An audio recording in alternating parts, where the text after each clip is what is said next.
Per usual, everything on this channel is for educational purposes only and is not intended as financial advice. It's Teaching Tech Tuesday. Let's talk about some places to hide out when there is extreme volatility and uncertainty.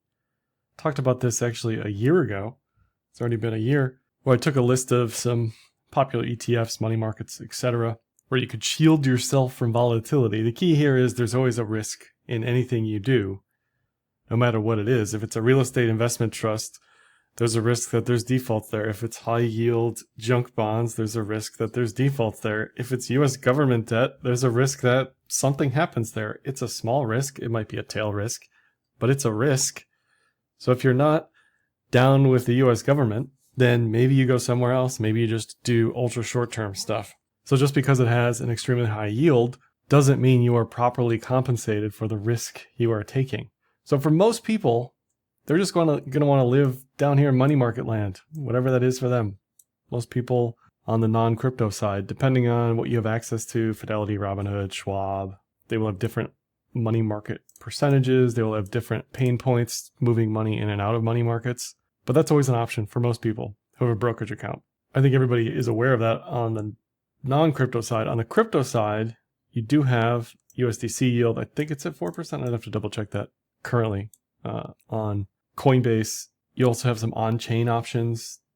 But again, you're introducing yourself to peg risk, reserve risk, smart contract risk. That's for the on-chain stuff.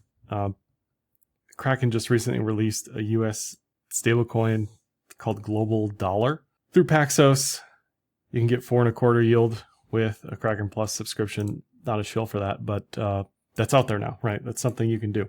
On the legacy side, there's also plenty of stuff that's still giving you 4 to 5%. Let's say crypto is just chopped for the next quarter and you want a portion of the book or all of your book just waiting, right? This is something you can do in that environment when you're just not sure what to do, if anything, right? So I'm going to go through some of these charts today.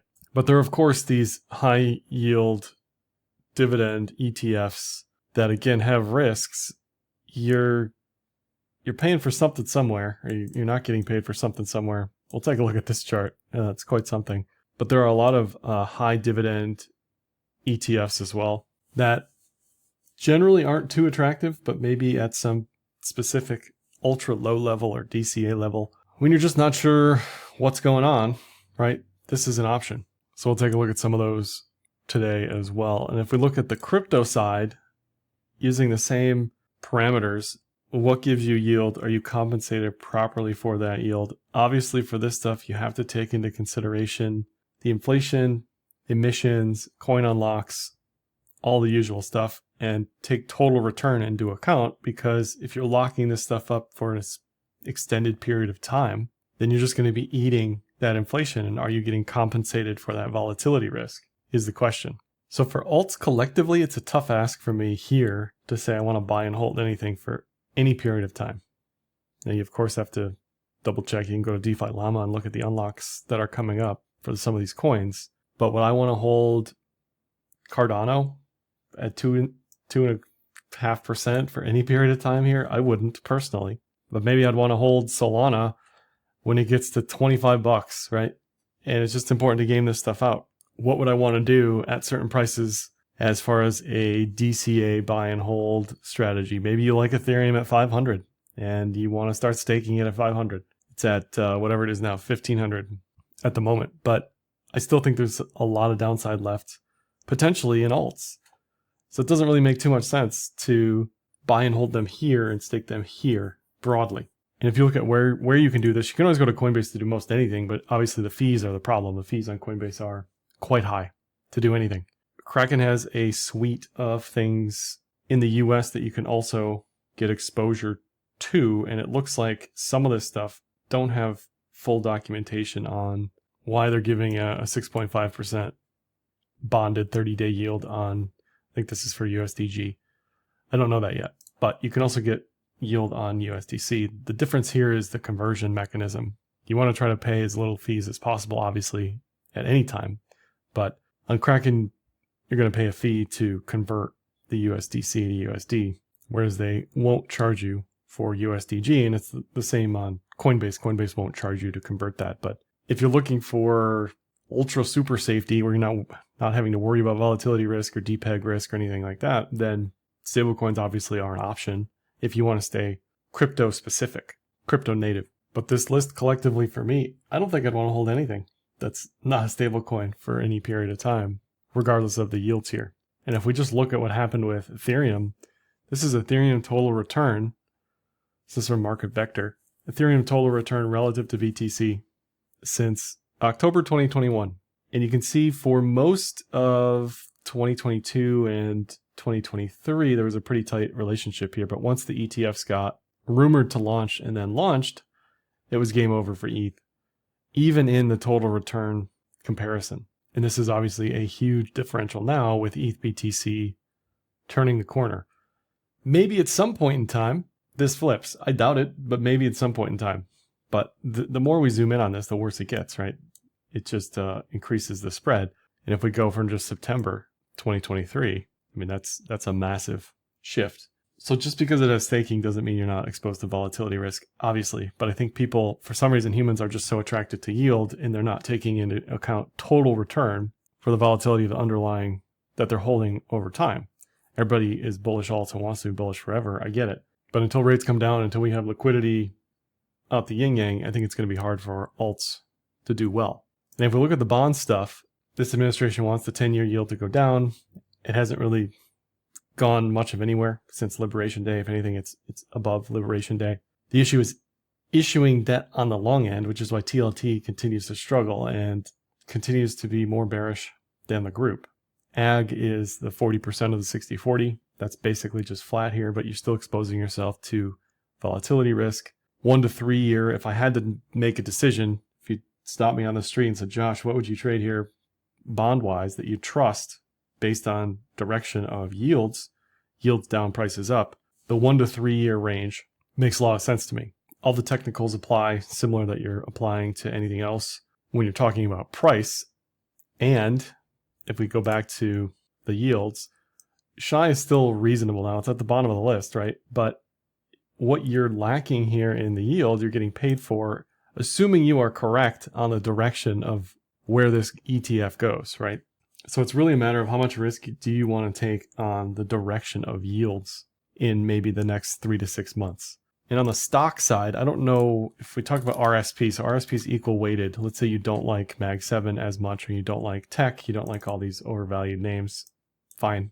There's an answer for you. It's RSP. I'd imagine the yields here are somewhere between 2.5%, 3.5%, something like that. But let's say you're not sure about the weightings in the S&P. This is an option and it does have a yield. There are plenty of other analogs to this. SDOG is a really popular one. And on price, these don't look bullish, right? That's not the point.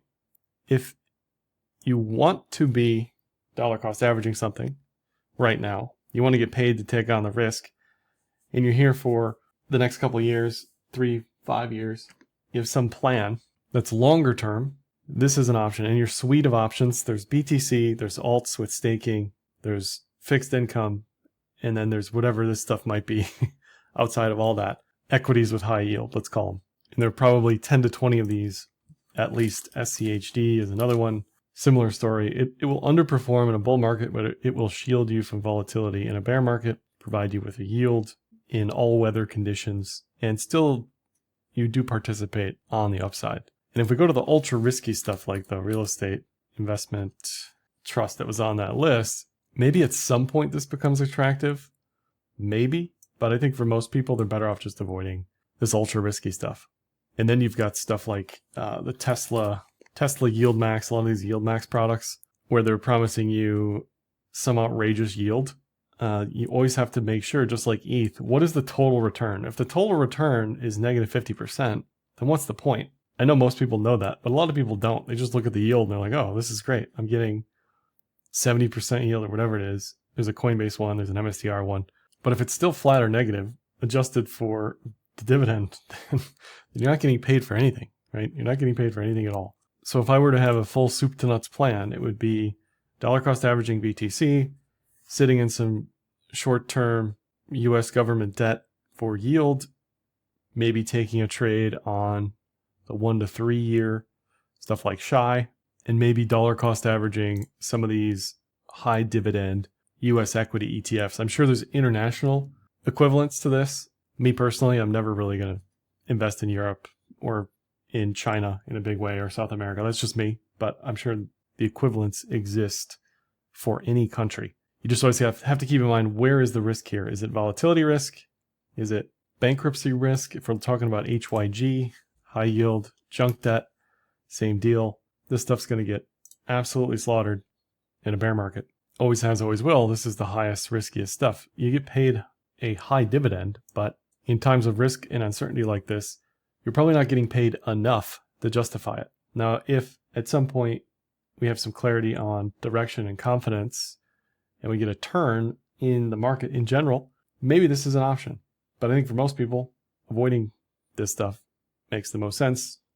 Just doing some DCA plan and BTC and a yielding instrument makes a lot of sense. Or even taking the yield that you're getting on a stack of cash and then DCAing that into BTC or something makes the most sense for more people, assuming you're bullish crypto here at all. And then for alts, again, for me, it just doesn't make any sense to trade into this stuff and hold it for any period of time to make it worth actually participating and staking right here. But I think if we get another 25, 50, 75% move down and this stuff doesn't completely explode on the altcoin side, then sure, why not?